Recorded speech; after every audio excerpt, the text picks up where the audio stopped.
آزاد digital کے plate form پہ سی آئی اے کے ایک سابق افسر کا انٹرویو آپ نے بھی دیکھا، میں نے بھی دیکھا، اور اس میں بڑی وہ ایک گفتگو تھی جس کے کچھ پیسز آزاد ڈیجیٹل کے پلیٹ فارم پہ پبلش ہوئے، اور اس میں بہت دلچسپ انکشافات سامنے آئے، جس میں سب سے دلچسپ حقیقت جو تھی، تاریخ کے جتنے بھی طالب علم ہیں، سیاست کے جتنے بھی طالب علم ہیں، ان کے لیے یہ بڑا دلچسپ انکشاف تھا کہ عمران خان صاحب نے پاکستان میں جب امریکہ کے مخالف ایک بیانیہ بنایا اور یہ الزام لگایا کہ وہ امریکہ تھا جس نے خان صاحب کو حکومت سے باہر کیا ہے اور پی ٹی آئی کو اقتدار سے باہر کیا ہے، اور امریکہ نے ایک سازش کی تھی اور ایک سائفر آیا تھا، اور اس کے بعد پورا ایک پاکستان کا فورن آفس انوالو ہو گیا۔ اب ظاہر ہے کہ وہ مطلب ہے سائفر جو کہ سیکرٹ ہوتے ہیں، وہ ایک گلی گلی محلے محلے میں زیر بحث آ گیا موضوع، اور وہ سارے کا سارا الزام یہ تھا کہ امریکہ نے سازش کر کے ان کی حکومت جو ہے اس کو فارغ کیا ہے۔ اچھا، امریکہ کا دور دور تک اس سے کوئی تعلق ہی نہیں تھا، وہ جو کچھ بھی ہوا اسلام آباد میں ہوا، نو کانفیڈنس جو پیش ہوئی وہ تو نیشنل اسمبلی پاکستان میں ہوئی، اور پاکستان کے جتنے بھی اسٹیک ہولڈرز تھے وہ اس میں شامل تھے، امریکہ تو اس میں لیکن یہ کہ خان صاحب نے بہرحال الزام لگا دیا، کیونکہ ہمارے ہاں روایتی طور پر دہائیوں کی پالیسیز کی وجہ سے صحیح یا غلط یہ بات کی بحث ہے، لیکن پاکستانی عوام کی اکثریت جو ہے وہ امریکہ کی طاقت اور اس کی جو سیاست، اس کی جو پالیسیز ہے دنیا میں، وہ اس کو پسند نہیں کرتی۔ اور دوسری بات یہ ہے کہ سازشی تھیوری پہ ہمارے ہاں بہت زیادہ یقین کیا جاتا ہے۔ تو خان صاحب نے یہ کیا کہ انہوں نے یہ بیانیہ بنانے سے پہلے، لوگوں کو امریکہ کے خلاف اکسانے سے پہلے، انہوں نے امریکن ایمبیسڈر سے درخواست کر کے ملاقات کی، اور امریکن ایمبیسڈر کو یہ کہا کہ بھائی جان، میں اپنی سیاسی مجبوریوں کی وجہ سے آپ کے خلاف ایک بیانیہ بنانے نکل رہا ہوں، تو تسی میری گل دل تے نہیں لینا، یعنی میں جو کچھ بھی کہوں گا تو سنو، مطلب آپ نے اس کو دل پہ نہیں لینا۔ اور یہ مطلب وہ سی آئی اے کے افسر نے بتایا کہ امریکن ایمبیسڈر کو بلا کے خان صاحب نے یہ کہا کہ آپ اس کو سنجیدہ مت لیجیے گا، برا نہ منائیے گا، اور میں یہ کرنے جا رہا ہوں، میں پہلے آپ کو بتا رہا ہوں۔ جس پر امریکن ایمبیسڈر نے ہنس کے یہ جواب دیا کہ ہمیں اس سے کوئی فرق نہیں پڑتا، دنیا کے بہت سارے ممالک ہیں، وہ کچھ ہماری مخالفت کچھ ہماری حمایت میں اپنی مقامی ضروریات کے تحت سیاست کرتے رہتے ہیں، پالیسیاں بناتے رہتے ہیں، ہمیں اس سے کوئی فرق نہیں پڑتا۔ لیکن امریکن ایمبیسڈر کو بلا کے یہ کہنے کا مطلب کیا ہے؟ مطلب یہ ہے کہ ایک انشورنس پالیسی چاہیے، میں ایک سفر پر نکلنے لگا ہوں یا میں ایک کشتی میں اترنے لگا ہوں، مقابلے میں اترنے لگا، انشورنس پالیسی میں پہلے لے لوں اور ان کو بتا دوں کہ میں یہ باتیں ضرور کروں گا، لیکن آپ نے اس کو، یہ میری اپنی ایک سیاسی ضرورت ہے، آپ اس کو دل پہ مت لیجیے گا، آپ اس کو سنجیدہ مت لیجیے گا، اس کا برا مت منائیے گا۔ تو امریکہ کو پہلے یہ بتا کر سمجھا کر اس کے بعد انہوں نے ایک پورا کا پورا بیانیہ کھڑا کر دیا، وہ سائفر آ گیا، وہ ایک جعلی سازش آ گئی۔ اب وہ کہانی جس پہ ناول لکھا جا سکتا ہے، فکشن، یعنی وہ فکشن جس پہ ڈرامہ بن سکتا ہے، فلم بن سکتی ہے، اس فکشن کو ریالٹی بنا کے انہوں نے لوگوں کو بیچ دیا اور ایک پوری کہانی بنا دی۔ اور یہ افسوسناک بات ہے، کوئی بھی آدمی جو اتنے سنجیدہ منصب پہ رہا ہو، وزیر اعظم جیسے منصب پہ رہا ہو، قومی سلامتی کے راز ہوتے ہیں اس کے پاس، تو وہ آدمی جو ہے اس کا اس طرح سے کسی ملک پر الزام لگانا، پورا بیانیہ بنا دینا، قوم کو ہیجان میں مبتلا کر دینا، اور یہ سب کچھ کس لیے ہو رہا تھا؟ یہ اپنا پولیٹیکل گین ہو رہا تھا۔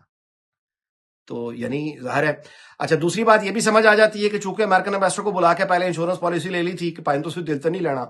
تو اس کے بعد جب ناکام ہو گئے امریکہ کا پورا ایک بیانیہ بنانے کے باوجود، ہے جان پھیلانے کے باوجود، اقتدار میں تو نہ آ سکے، تو اس کے بعد وہ امریکن ایمبیسڈر سے جو ملاقات تھی اسی کو بنیاد بنا کے دوبارہ سے پھر امریکہ میں ہی لابنگ فرمز ہائر کی گئی نا، اور وہ تمام بڑے پی ٹی آئی کے جو انفلوئنسرز ہیں وہ آج کہاں بیٹھے ہیں؟ وہ بھی امریکہ میں بیٹھے ہوئے ہیں۔ تو اگر آپ نے امریکن ایمبیسڈر کو پہلے ہی اعتماد میں لے کے، ظاہر ہے آپ نے اس سے یہ بتا دیا ہوا ہے، تبھی آپ کے پاس ایک گنجائش رہ جاتی ہے کہ بعد میں آپ امریکہ سے ہی مدد مانگنے چل پڑے، اور اس کے بعد امریکہ کی ہی الیکشنز سے اپنی یعنی اقتدار اور آزادی کو امریکہ کی انٹرنل پالیٹکس کے ساتھ آپ نتھی کر دیں کہ ڈونلڈ ٹرمپ آئے گا اور اس کے بعد وہ چھڑوا دے گا۔ تو یہ جو اپروچ ہے ساری کی ساری، یہ پورا ایک اپروچ ہے نا، یہ ایک شعور ہے جو چیزوں کو اس طرح سے دیکھتا ہے۔ تو یہ گمکس ہیں سارے، اس کے اندر ڈیپتھ نہیں ہے۔ جو بڑا لیڈر ہوتا ہے اس کے اندر ایک ڈیپتھ ہوتی ہے، وہ اپنی پبلک پوزیشن جب لینے لگتا ہے کسی ملک کے خلاف تو وہ امپیکٹ سوچتا ہے کہ میرے ملک کی اکانومی پہ کیا ہوگا، میری جو پوری کی پوری شعور ہے، کلیکٹیو کانشیس ہے، اس کا کیا حال ہوگا۔ اگر جھوٹ پہ لوگ یقین کریں گے تو یعنی فرضی سازشوں پہ بلیو کرنے لگیں گے، تو یہ کسی بھی طرح ان کے لیے اچھا نہیں ہے۔ کوئی سنجیدہ تاریخ کا، سیاست کا طالب علم اس طرح کی جو ہے وہ بات نہیں کرتا۔ لیکن ظاہر ہے خان صاحب کا یہ مسئلہ نہیں تھا، اور انہوں نے پوری طاقت کے ساتھ ایک فرضی کہانی کو لوگوں تک پہنچایا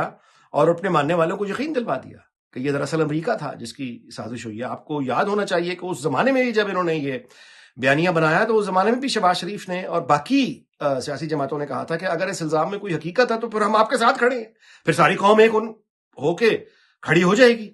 لیکن خان صاحب نے کسی پیشکش کا جواب نہیں دیا. جب انہیں کہا گیا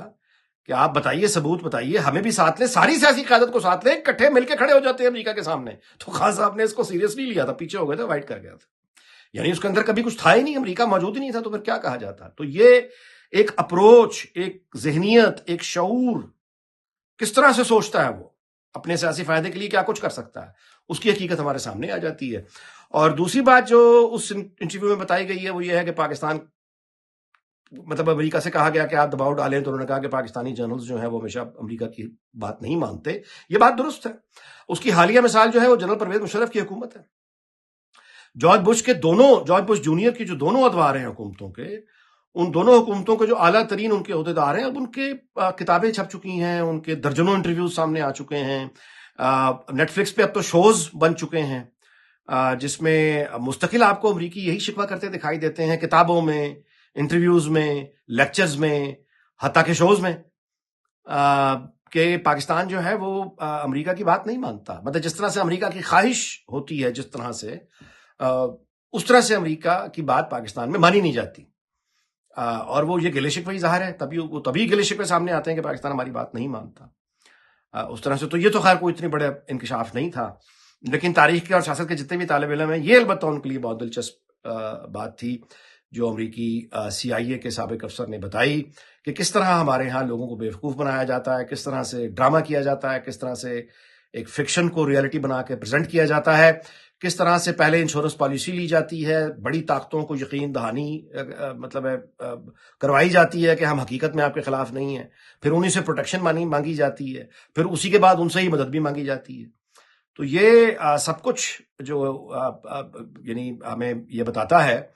کہ بنیادی طور پہ یہ ایک جذباتی رویہ ہے، اس کے اندر ڈیپتھ نہیں ہے، کوئی لانگ ٹرم پلاننگ نہیں ہوتی، اور لوگوں کے جذبات اور غصے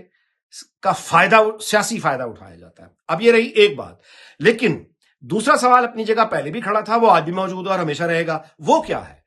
وہ یہ ہے کہ ایک طرف PTI اور عمران خان ایک فکشن کو، جھوٹ کو ریالٹی بنا کے لوگوں کو ہیجان میں مبتلا کرنے میں کامیاب ہو جاتا ہے، وہ لوگوں کو یقین دلانے میں بھی کامیاب ہو جاتا ہے، کم از کم اپنے ماننے والوں کو، کہ امریکہ جو ہے وہ سازش میں شریک تھا. تو سوال یہ ہوتا ہے کہ پاکستان کی جو باقی تمام سیاسی جماعتیں ہیں وہ کیا کر رہی تھیں؟ یعنی PTI ایک جھوٹا افسانہ بنا کے، بانی PTI جو ہے وہ لوگوں کو سیل آؤٹ کر دیتا ہے، تو باقی تمام سیاسی جماعتیں جو جانتی تھیں کہ یہ جھوٹا، ان کے پاس تو سچ تھا نا، وہ اپنا سچ لوگوں تک کیوں نہیں پہنچا سکیں، وہ اس کا مقابلہ کیوں نہیں کر سکیں تمام سیاسی جماعتیں؟ اس کی وجہ یہ ہے کہ وہ ابھی تک زمانہ قدیم کے دور میں پھنسی ہوئی ہیں تمام سیاسی جماعتیں PTI کے مخالف. نہ صرف یہ کہ وہ قدیم میں اپنا they are frozen back in time, وہ فریز ہوئی ہوئی ہیں، منجمد ہیں ماضی میں. نہ صرف یہ ہے، بلکہ اس سے اگلی بات یہ ہے کہ وہ آج 2025 میں آنے کو تیار بھی نہیں ہے. ان کی ضد یہ ہے کہ وہ جہاں پھنسے ہوئے ہیں 70 اور 80 اور 90 کی دہائی میں، باقی زمانہ جو ہے وہ بھی پیچھے ان کے ساتھ آ جائے. ایسا کبھی ہو نہیں سکتا، نہ کبھی ہوا ہے. تاریخ کا پہیہ ہمیشہ آگے کی طرف چلتا ہے، یہ ریورس کبھی نہیں آتا. تو اگر آپ اپنی تیاری نہیں کریں گے تو دوسرا اپنا جھوٹ بول کے بھی جیت جائے گا، آپ اپنا سچ لے کے خالی دامن کھڑے رہیں گے. اس میں ہم سب کے لیے سبق اگر کوئی ہے تو سب سے بڑا سبق وہ یہ ہے.